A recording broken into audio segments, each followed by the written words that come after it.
आल्याने आषाढी एकादशीनिमित्त मुख्यमंत्री देवेंद्र फडणवीस यांनी आज सपत्नीक श्री क्षेत्र पंढरपूर येथे भगवान श्री विठ्ठल आणि माता श्री रुक्मिणी यांची पारंपरिक शासकीय महापूजा व अभिषेक केला। राज्याच्या अनेक वर्षांच्या परंपरेनुसार हा धार्मिक विधी भक्तिमय वातावरणात संपन्न झाला।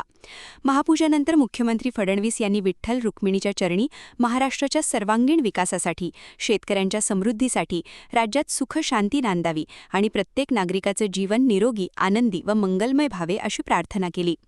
आषाढी एकादशीच्या निमित्तानं लाखो वारकरी विठ्ठल नामाचा अखंड गजर करत पंढरपूरमध्ये दाखल झाले आहेत। टाळ मृदुंगाच्या निनादात आणि भक्तिरसानं भारावलेल्या वातावरणात संपूर्ण पंढरपूर नगरी भक्तिमय झाली आहे। राज्य शासनाच्या वतीनं पार पडलेल्या या शासकीय महापूजेला धार्मिक आणि सांस्कृतिक परंपरेत विशेष महत्त्व असून महाराष्ट्राच्या कल्याणासाठी आणि जनतेच्या सुख समृद्धीसाठी विठ्ठल चरणी प्रार्थना करण्यात आली।